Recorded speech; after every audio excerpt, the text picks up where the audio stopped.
इस video series में हम कवर करने वाले हैं यूपीपीसीएस प्रीलिम्स के पिछले 7 साल के क्वेश्चन पेपर्स को। आज के वीडियो में हम देखेंगे यूपीपीसीएस प्रीलिम्स 2024 में आया हुआ क्वेश्चन पेपर। यह है जनरल स्टडीज का क्वेश्चन पेपर 1। तो हमारे पास पहला क्वेश्चन है, consider the following पेशवाज and arrange them in ascending chronological order. हमें इन्हें असेंडिंग क्रोनोलॉजिकल ऑर्डर में अरेंज करना है। रघुनाथ राव, जिन्हें हम रघुबा नाम से जानते हैं, बालाजी बाजीराव, नारायण राव, बालाजी विश्वनाथ। तो सबसे पहले कौन आया था? बालाजी विश्वनाथ, देन बालाजी बाजीराव, फिर उसके बाद नारायण राव, उसके बाद रघुनाथ राव रघुबा। तो इसका करेक्ट आंसर हो जाएगा, करेक्ट आंसर हमें बताना है 4 2 3 1। Next question, consider the following statements with reference to early trade. Early trade से रिलेटेड हमारे पास 2 स्टेटमेंट दे रखे हैं। There are references of numerous river ports in ancient India. Ancient India में हमें बहुत से रिवर पोर्ट्स के रेफरेंसेस मिले हैं। जनरल सी स्टेटमेंट है। There were large entrepots of goods and traffic. और लार्ज एंटरपोर्ट्स भी हुआ करते थे गुड्स एंड ट्रैफिक के। एंटरपोर्ट्स का क्या मतलब होता है? Centres for trade and storage. तो ये दोनों ही स्टेटमेंट सही हैं। Which of the above statements are correct? Correct answer is A, both A and B. Next, arrange the following Sen rulers of Bengal. Sen rulers कहाँ थे? बंगाल में। In ascending chronological order. हमें इसको असेंडिंग क्रोनोलॉजिकल ऑर्डर में लगाना है। बल्लाल सेन, लक्ष्मण सेन, हेमंत सेन, विजय सेन। तो देखो, हेमंत सेन जो थे वो फाउंडर थे सेन डायनेस्टी के। फिर उनके बेटे आते हैं विजय सेन, उसके बाद में आते हैं बल्लाल सेन, देन लक्ष्मण सेन। तो इसका करेक्ट आंसर होगा 3 4 2 1। Then next question is, consider the following statements with reference to Bairam Khan. Bairam Khan से रिलेटेड हमारे पास यहाँ पे 2 स्टेटमेंट दिए हुए हैं। Akbar gave the title of खाने खान टू बैरम खान। ये स्टेटमेंट सही है। अकबर ने बैरम खान को टाइटल दिया था खाने खान।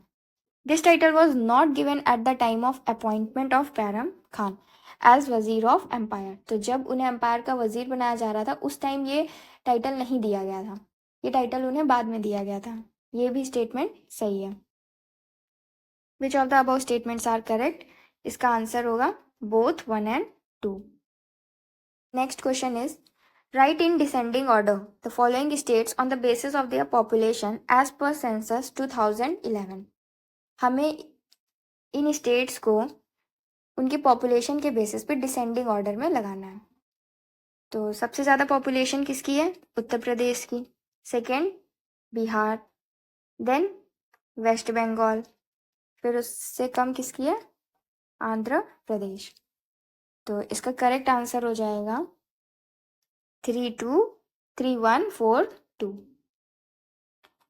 फिर क्वेश्चन नंबर 6 पे आते हैं। Match list 1 with list 2, choose the correct answer using the codes given below the list. हमारे पास यहाँ लिस्ट 1 और लिस्ट 2 दे रखी है और इसे मैच करना है। Human Development Report, Human Development Report कौन लेके आता है? United Nations Development Programme. World Economic Outlook, World Economic Outlook IMF लेके आता है। देन वर्ल्ड इन्वेस्टमेंट रिपोर्ट, ये आती है United Nation Conference on Trade and Development के द्वारा। Then Emission Gap Report, United Nation Environment Programme. तो इसका करेक्ट आंसर हो जाएगा, यहाँ पे A होगा, यहाँ B होगा, यहाँ C होगा एंड यहाँ पे D होगा। तो A का थर्ड वन, B का फर्स्ट है, C का फोर्थ है, D का सेकेंड है। Correct answer is 3 1 4 2। Then next question is, consider the following events and arrange them in correct chronological order. हमें इन्हें करेक्ट क्रोनोलॉजिकल ऑर्डर में लगाना है, starting from earliest to the last activity. पहले कौन आया, देन बाद में कौन आया। तो सबसे पहले Pradhan Mantri Gramodaya Yojana, rural employment generation programme, prime minister Rozgar Yojana, Valmiki Ambedkar Awas Yojana. तो हमें इनके ईयर पता होने चाहिए। या फिर इतना ही पता होना चाहिए कि किसके बाद कौन सी स्कीम आई। तो इसका करेक्ट आंसर होगा 3214। सबसे पहले प्राइम मिनिस्टर रोजगार योजना, ये आई थी 1993 में। Then rural employment generation programme 1995। Pradhan Mantri Gramodaya योजना 2000 में आई थी ये स्कीम। फिर उसके बाद है Valmiki Ambedkar Awas Yojana 2001। Then question number 8. The following list 1, list 2 shows the name of economist, author and their books respectively. Match list 1 with list 2. Choose the correct answer. तो हमारे पास लिस्ट 1 है, लिस्ट 2 है। यहाँ पे हमें ऑथर या फिर इकोनॉमिस्ट के नाम दे रखे हैं और यहाँ पे हमें बुक का नाम दिया हुआ है। सबसे पहले कौन है? मृदल। इनकी बुक का क्या नाम है? Economic theory and under development regions. Then Hirschman, इनकी बुक का नाम है the strategy of economic development. Karl Dor, strategic factor in economic development. Adam Smith, the wealth of nation. तो इसका करेक्ट आंसर होगा ए, या ए का first, B का सेकंड, सी का थर्ड, डी का fourth. Then next question is which of the following statement is not true about ecological niche. Ecological नीश से related इसमें से कौन सा स्टेटमेंट सही नहीं है? पहला स्टेटमेंट ये कह रहा है कि dominant species occupy extensive and broader ecological niche. जो डोमिनेंट स्पीसीज होती हैं वो ज़्यादा इकोलॉजिकल जो नीश होता है उसको ऑक्यूपाई करती हैं। अब डोमिनेट कर रही है तो इट्स ऑब्वियस ये स्टेटमेंट सही है। देन सेकेंड स्टेटमेंट कह रहा है कि number of species becomes large in ecological niche of natural system if resources are sufficient. अगर सफिशिएंट रिसोर्सेज हैं तो फिर नंबर ऑफ स्पीसीज तो बढ़ ही जाएंगी। ये भी स्टेटमेंट सही है। Number of species become small in ecological niche if resources are sufficient. देखो ये स्टेटमेंट और ये स्टेटमेंट एक दूसरे के अपोजिट है। ये सही है तो फिर ये वाली तो रॉन्ग ही हो गई। एंड लास्ट स्टेटमेंट है कि dominance of single species become minimum if the resources distribution is equitable in a habitat. ये स्टेटमेंट भी सही है। तो इसका करेक्ट आंसर होगा सी। ये वाला स्टेटमेंट गलत है क्योंकि हमें रॉन्ग स्टेटमेंट बताना था। Then next question, match list 1 with list 2 and choose the correct answer using the codes given below. The list 1 और लिस्ट 2 हमें दिए हैं। लिस्ट 1 में बायोस्फीयर रिजर्व्स के नाम दिए हैं और लिस्ट 2 में स्टेट्स के नाम दिए हैं। हमें इन्हें मैच करना है। तो सबसे पहले है सिमलीपाल। सिमलीपाल कहाँ है? उड़ीसा में।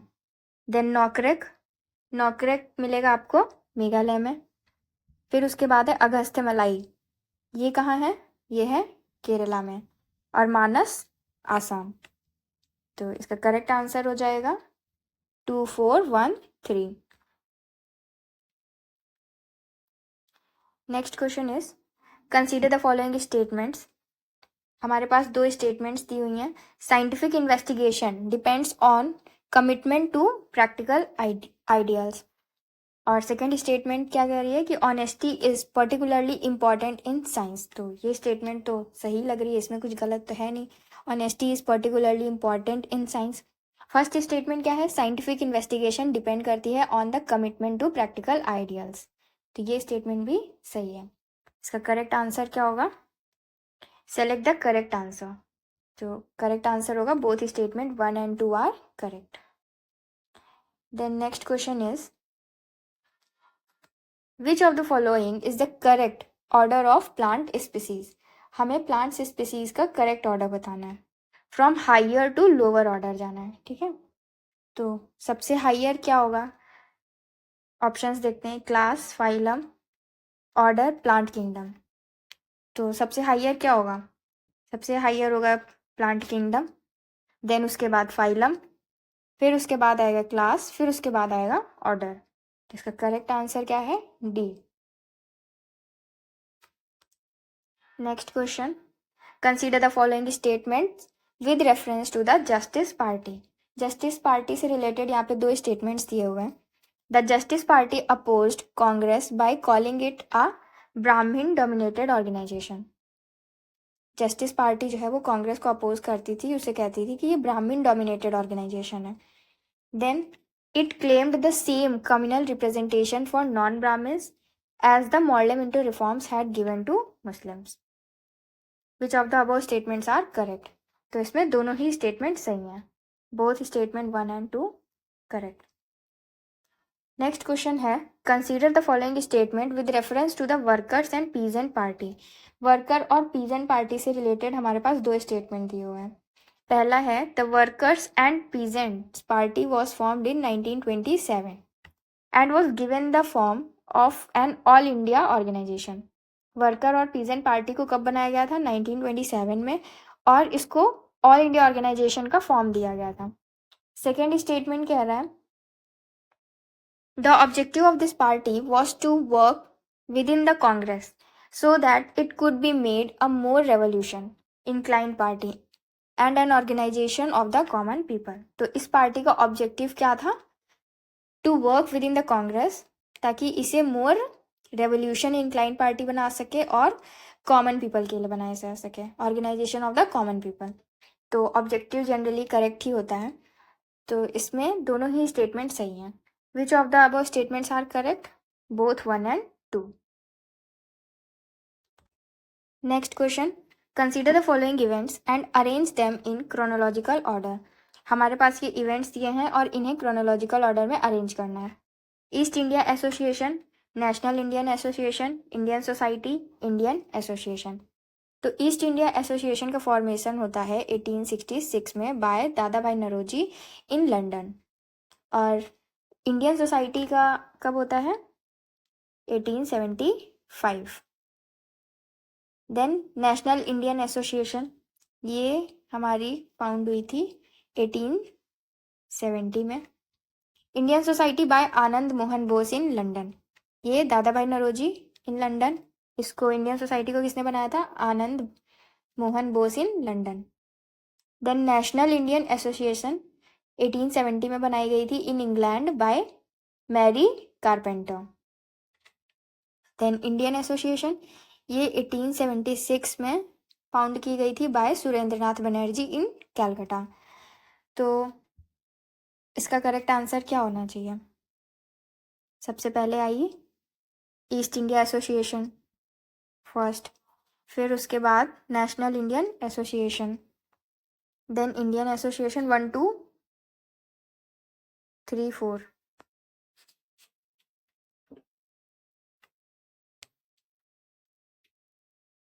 Next question, consider the following events and arrange them in correct chronological order starting from earliest to the last activity. तो हमें इन्हें क्रोनोलॉजिकल ऑर्डर में लगाना है, अर्लीस्ट टू लास्ट। सबसे पहले है रॉयल इंडियन नेवी रिवॉल्ट, ये हुआ था Feb 1946 में। Then announcement of cabinet mission, announcement of cabinet mission कब हुआ था? मार्च 1946 में। Then formation of interim government, सितंबर 1946। Arrival of UK parliamentary delegation in Delhi, ये जनवरी 1946। तो ये सभी इवेंट्स पहली बात 1946 के हैं, तो हमें इन्हें इनके मंथ याद रखने थे।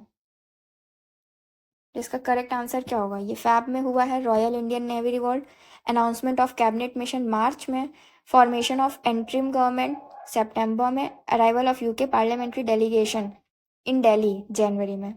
तो सबसे पहले फोर्थ वाला है, फोर्थ के बाद first, then second, then third. इसका करेक्ट आंसर होगा B. Next question, with reference to the Age of Consent Act 1891. Age of consent act 1891 से रिलेटेड हमारे पास स्टेटमेंट दिया है। पहला स्टेटमेंट है, it was behramji malabari, a Parsi reformer from Bombay who advocated for this legislation. Second statement कह रहा है, the act was supported by the extremist wing led by बाल गंगाधर तिलक। तो इसका पहला स्टेटमेंट सही है, दूसरा गलत है। It was behramji malabari, a Parsi reformer who from Bombay who advocated for this legislation, और लेकिन सेकेंड स्टेटमेंट जो है वो गलत है। तो विच of the above statement is correct? Correct answer is C, only one. The next question, given below are two statements. हमारे पास दो स्टेटमेंट दिए हैं, assertion and reason. Shivaji had to face opposition from the big Deshmukh. Reason कह रहा है, these Deshmukhs were not in favor of an independent Maratha state and wanted to remain as feudal lords of Bijapur. तो पहला statement ये कह रहा है कि जो शिवाजी थे उन्हें बहुत अपोजिशन देखना पड़ा बिग देशमुख से, क्योंकि ये जो देशमुख थे वो इंडिपेंडेंट मराठा स्टेट के फेवर में नहीं थे। They wanted to remain as feudal lord of Bijapur. Select the correct answer from the codes given below. तो इसका करेक्ट आंसर क्या होगा कि both A and R are true. R is the correct explanation of A. Then next question, which of the following reasons caused catastrophic coral bleaching and mass coral death in the Andaman and Nicobar Island? इनमें से कौन सा reason है जिसकी वजह से coral bleaching होती है, मास कोरल डेथ होती है अंडमान एंड निकोबार आइलैंड में? Increased industrial activities in the coastal region, increase of 2 degree temperature in the Indian Ocean, heavy marine pollution की वजह से, या फिर decrease of temperature by 4 degree Celsius in the Indian Ocean. तो ये स्टेटमेंट तो नहीं होगा। इसका करेक्ट आंसर होगा B, increase of 2 degree temperature in Indian Ocean. Next question is, consider the following statements with respect to Ashoka. पहला statement है, the definition of Dhamma given by Ashoka is taken from Rahulovada Sutta. Second statement कह रहा है कि in the 14th year of coronation Ashoka appointed a new type of staff called Dhamma Mahamatra. तो इसका जो पहला स्टेटमेंट है वो ये कह रहा है कि जो डेफिनेशन है धम्मा की गिवन बाय अशोका वो उन्होंने कहाँ से ली है? राहुलवादा सुत्ता से ली है। तो ये स्टेटमेंट रॉन्ग है। अशोका का जो कॉन्सेप्ट है धम्मा का वो उनका खुद का मोरल कोड है, और ये मतलब ethical teachings, kindness, tolerance, non violence, इन सब का कॉम्बिनेशन है। ठीक है, उन्होंने उसे डायरेक्टली राहुलवादा सुत्ता से नहीं लिया है। राहुल कौन थे? बुद्धा के बेटे थे। सेकेंड स्टेटमेंट सही कह रहा है कि 14th year of his coronation में अशोका ने अपॉइंट किया था a new type of staff जिसको धम्मा महामत्तास कहा गया था। तो which of the above statement is are correct? Option D, only 2। Next question है, which of the following is not correctly matched. इसमें से कौन सा करेक्टली मैच्ड नहीं है? Article 153 office of governor, article 154 executive authority of governor, article 155 removal of the governor, article 156 term of the governor. तो इसका correct answer है सी, 155। Article 155 में रिमूवल ऑफ द गवर्नर नहीं दिया है, इसमें दिया हुआ है appointment of the governor. Next question, which of the following is are stated in the constitution of India. इनमें से कौन सा स्टेटमेंट जो है वो कॉन्स्टिट्यूशन में लिखा है? The president shall not be a member of either houses of parliament. President किसी भी हाउस के मेंबर नहीं रहेंगे। Parliament shall consist of the president and both houses. और पार्लियामेंट क्या है? Parliament equals to Lok Sabha plus Rajya Sabha plus president. तो इसका करेक्ट आंसर होगा बोथ 1 and 2। दोनों ही स्टेटमेंट सही हैं। Next question is consider the following statements. An amendment to the constitution of India can be initiated by. अगर हमें कॉन्स्टिट्यूशन में अमेंडमेंट करना होगा तो उसे कहाँ पे इनिशिएट किया जा सकता है? Lok Sabha, Rajya Sabha, state legislature, president of India. Which of the above statements is are correct? इसमें से कौन सा स्टेटमेंट सही है? Option number B, only 1 and 2। Lok Sabha में भी इनिशिएट कर सकते हैं, राज्यसभा में भी कर सकते हैं, स्टेट लेजिस्लेचर में नहीं कर सकते हैं, ना ही प्रेसिडेंट ऑफ इंडिया कर सकते हैं।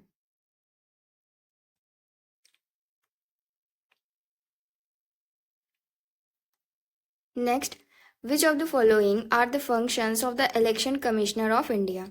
इलेक्शन कमीशन ऑफ इंडिया के क्या फंक्शंस होते हैं? पहला, conduct the elections for the post of speaker and deputy speaker of the Lok Sabha and deputy chairman of the Rajya Sabha. Second statement कह रहा है conduct the election of municipal corporation and municipalities. Third कह रहा है कि deciding all the doubts and dispute arising out of the above elections. तो इसमें से इलेक्शन कमिश्नर ऑफ इंडिया के क्या फंक्शंस हैं? ऑप्शन है हमारे पास, select the correct answer from the codes given below. 2 and 3, 1, 2, 1 and 3, none of the above। तो इसका करेक्ट आंसर होगा none of the above। ये तीनों ही स्टेटमेंट रॉन्ग है। पहला स्टेटमेंट क्या था कि इलेक्शन कंडक्ट कराते हैं स्पीकर के, डिप्टी स्पीकर के जो लोकसभा के होते हैं, या फिर राज्यसभा के डिप्टी चेयरमैन के। तो ऐसा तो नहीं है।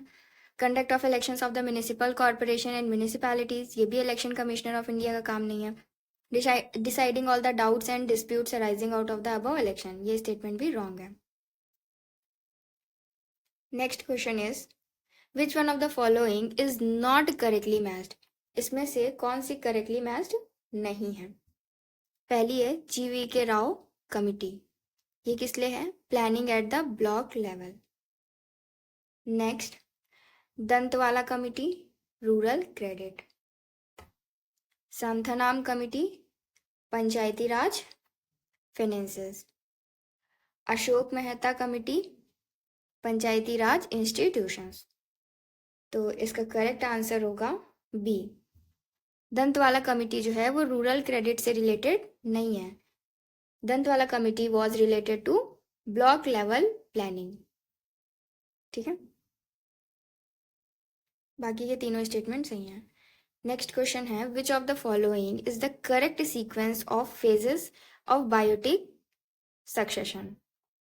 तो हमें करेक्ट फेज बताना है कि सबसे पहले क्या होता है, देन उसके बाद क्या होता है।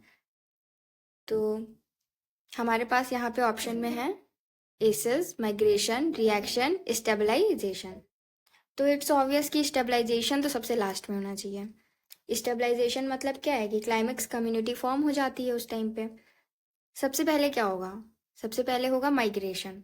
तो हमारे पास सी और डी में सबसे पहले माइग्रेशन है। फिर माइग्रेशन के बाद क्या होगा? एसेस। उसके बाद रिएक्शन होगी, देन स्टेबलाइजेशन होगा।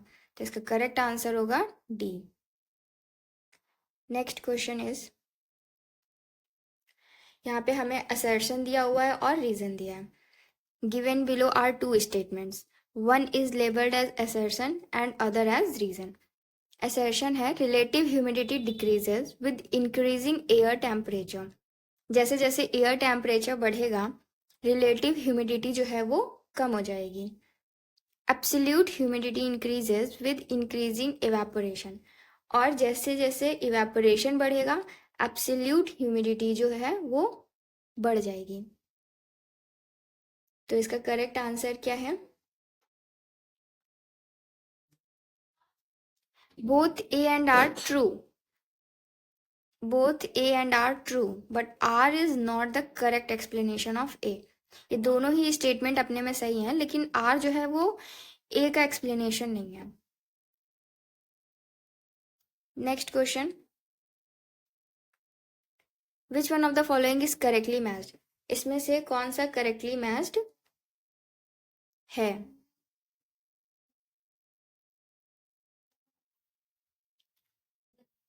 इकोक्लाइन, बायोडाइवर्सिटी,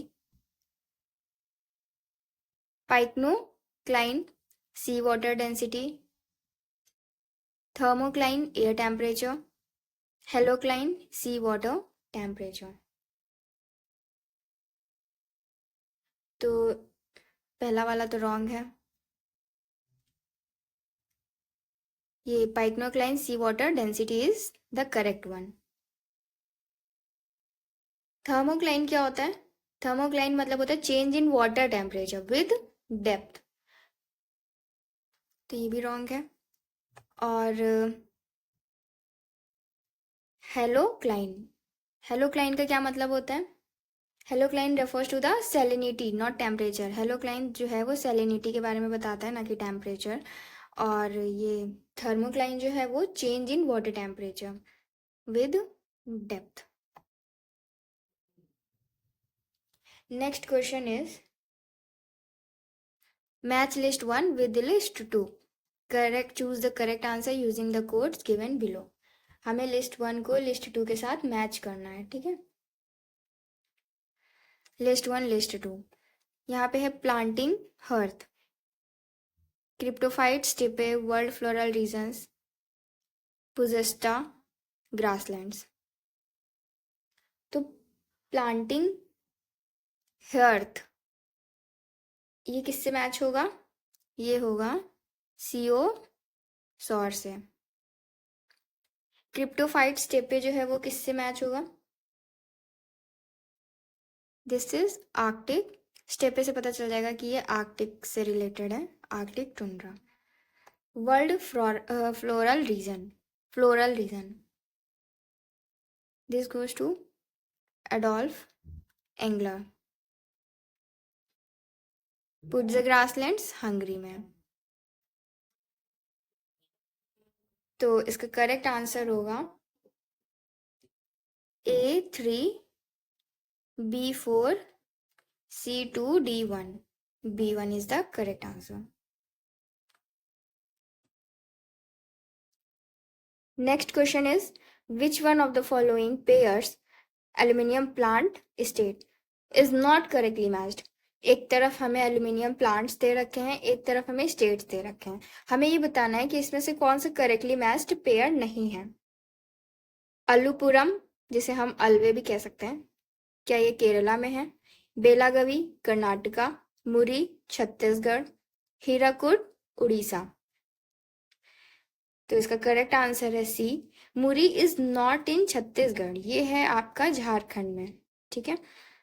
अलुपुरम केरला में है, बेलागवी कर्नाटका में है, Hirakud is in Orissa. Next question, which of the following pairs national park, state या फिर union territory is not correctly matched? इसमें से कौन सा करेक्टली मैच्ड नहीं है? Rajaji Uttarakhand, Pin Valley Jammu and Kashmir, Bandipur Karnataka, Similipal Orissa. इसका करेक्ट आंसर होगा Pin Valley. Pin Valley Jammu and Kashmir में नहीं है, ये है हिमाचल प्रदेश में।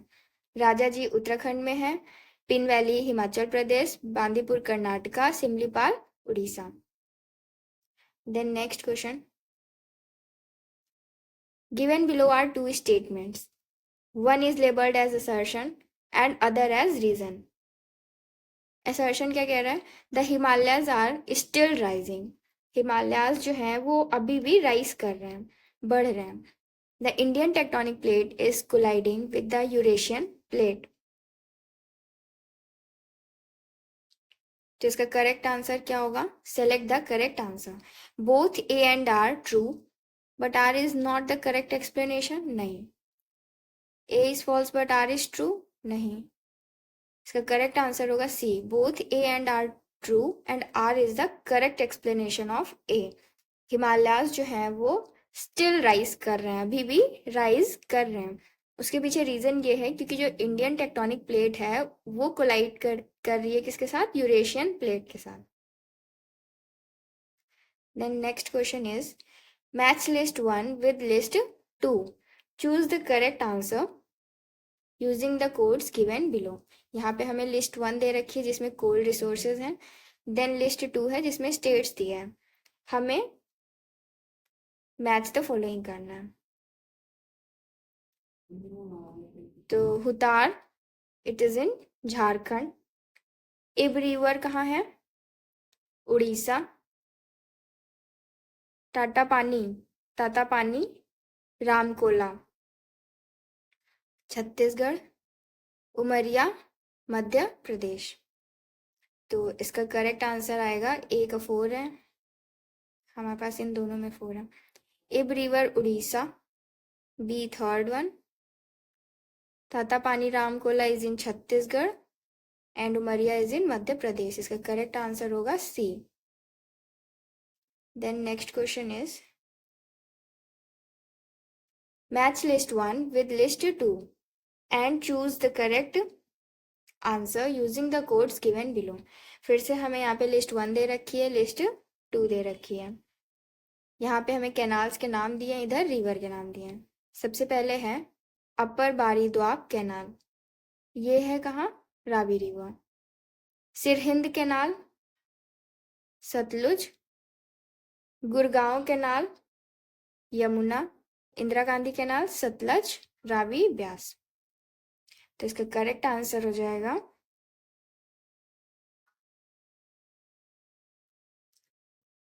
A4 B1 C2 option number D. यहाँ पे ए होगा, यहाँ बी होगा, यहाँ सी होगा, यहाँ डी होगा। Then next question is which one of the following pairs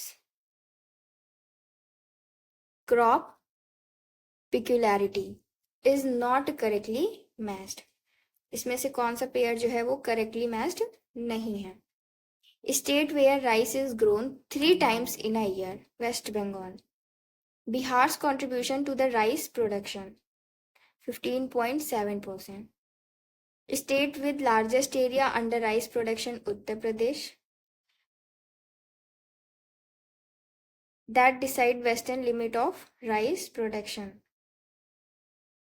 100 centimeter is so heights that decide western limits of rice production।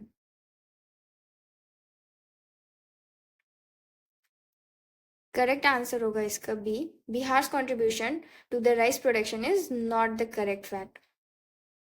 State where rice is grown 3 times in a year, waste Bengal है। Largest area under rice production Uttar Pradesh. That decide western limit of rice production 100 centimeter is so hits।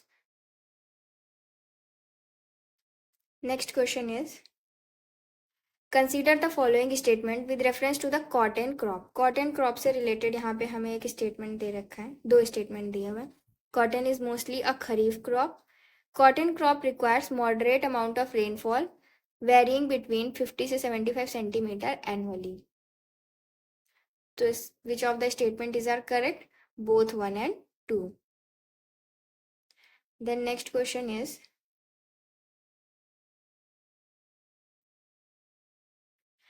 given below are 2 statements, one is labeled as assertion and other as reason। assertion कह रहा है कि red soil denotes the second largest soil group of India। reason, red soil surrounds the black soil in the south, east and north direction।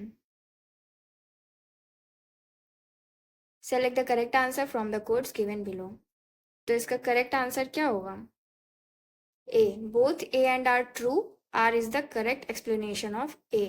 assertion कह रहा है कि red soil जो है वो सेकेंड लार्जेस्ट सॉइल है इंडिया की, और ये सराउंड करती है ब्लैक सॉइल को साउथ से भी, ईस्ट से भी, नॉर्थ डायरेक्शन से भी। तो both A and R true, R is the correct explanation of A. Then next question is match list 1 with list 2 and choose the correct answer using the codes given below। List 1 and list 2। Name of the city, यहाँ पे क्या दिया है? Period of being planned. सबसे पहले क्या है? Kanchipuram. Kanchipuram ancient period से है। जैसलमेर मेडिवल पीरियड से है। Kodai canal colonial period, Bhilai post independence. तो इसका करेक्ट आंसर होगा B 4321। The next question is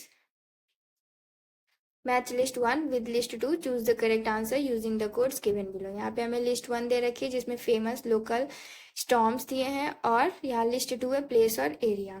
ठीक, मैंगो शार कर्नाटका कोस्टल एरिया में आएगा। ब्लॉसम शार कहाँ रहेगा? केरला में। North western West Bengal. लू पंजाब टू बिहार। तो इसका करेक्ट आंसर हो जाएगा C3241। Next question is which of the following pair is not correctly matched. इसमें से कौन सा करेक्टली मैच्ड पेयर नहीं है? Naypyidaw Myanmar, Khartoum Ethiopia, Dublin Ireland, Ottawa Canada. तो कनाडा की कैपिटल ओटावा है, आयरलैंड की कैपिटल दुबलिन है, और म्यांमार की नाइपिडो। लेकिन इथोपिया की कैपिटल खार्तूम नहीं है। इथोपिया की कैपिटल क्या है? Addis Ababa. Addis Ababa. The next question is consider the following statement with reference to Upper Gangetic Agroclimatic Region. Upper Gangetic agroclimatic region से रिलेटेड स्टेटमेंट है कि this region encompasses central and western Uttar Pradesh. This region has more than 130% of irrigation intensity and 140% of cropping intensity. तो इसमें तो अपर Gangetic agroclimatic reason है, तो ये statement तो बिल्कुल करेक्ट है, एंड ये स्टेटमेंट भी सही है। Which one of the above statement is our correct? Answer is both 1 and 2.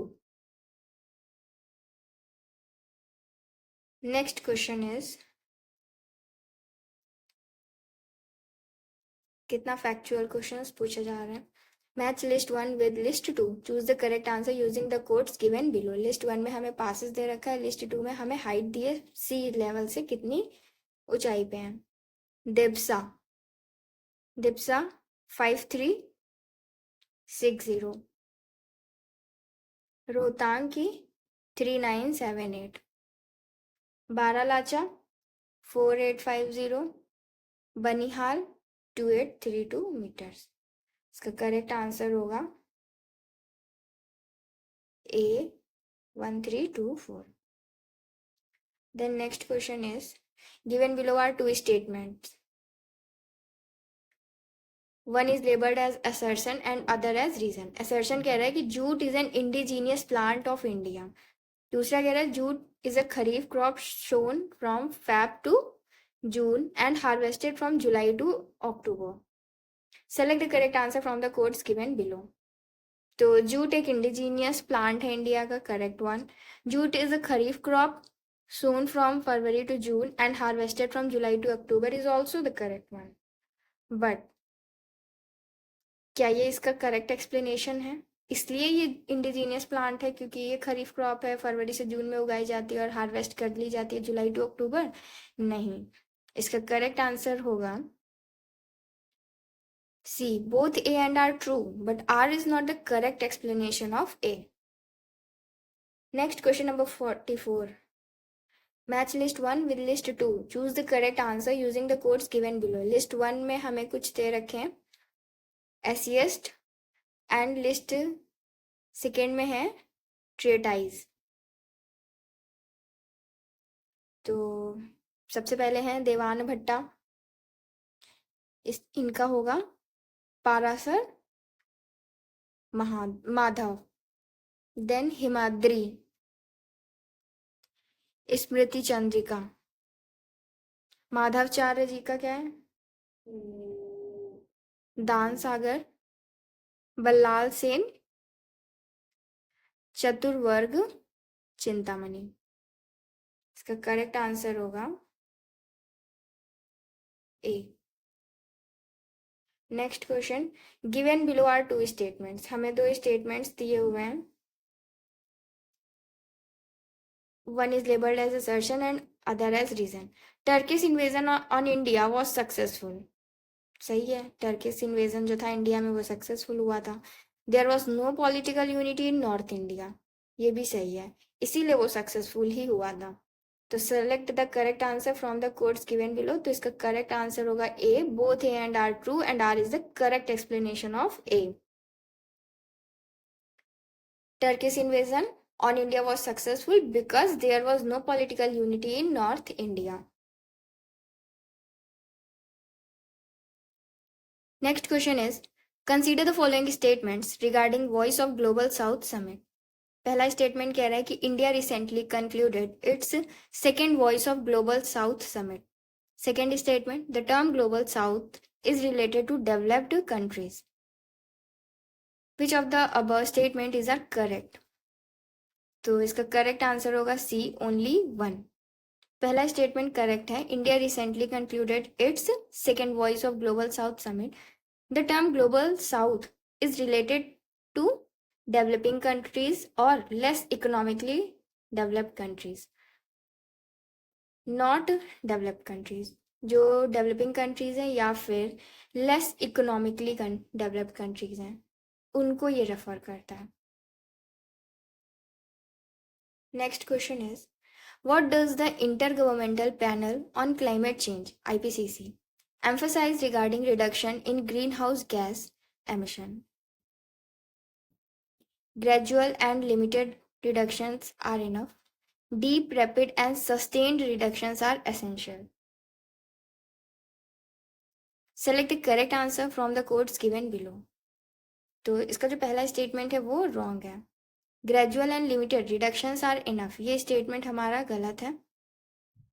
Second statement सही है कि डीप, रैपिड और सस्टेन रिडक्शंस जो हैं वो जरूरी हैं.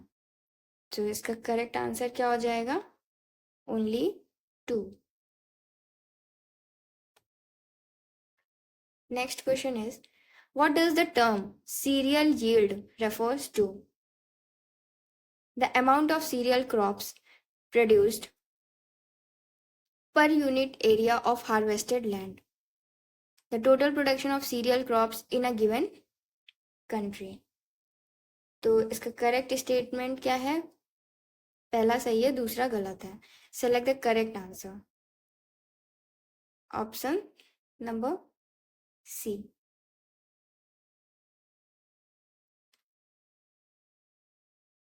सीरियल यील्ड का क्या मतलब होता है, productivity, that is KG per hectare और आउटपुट पर यूनिट एरिया, ना कि total national production. Next question is, which of the following statement is true regarding the trend of unemployment rate in India between July September 2019 and July September 2022? It remained the same, it declined. तो same तो नहीं हो सकता, पहला statement गलत है, it declined. Select the correct answer from the codes given below. Second is true and first is false. Next question.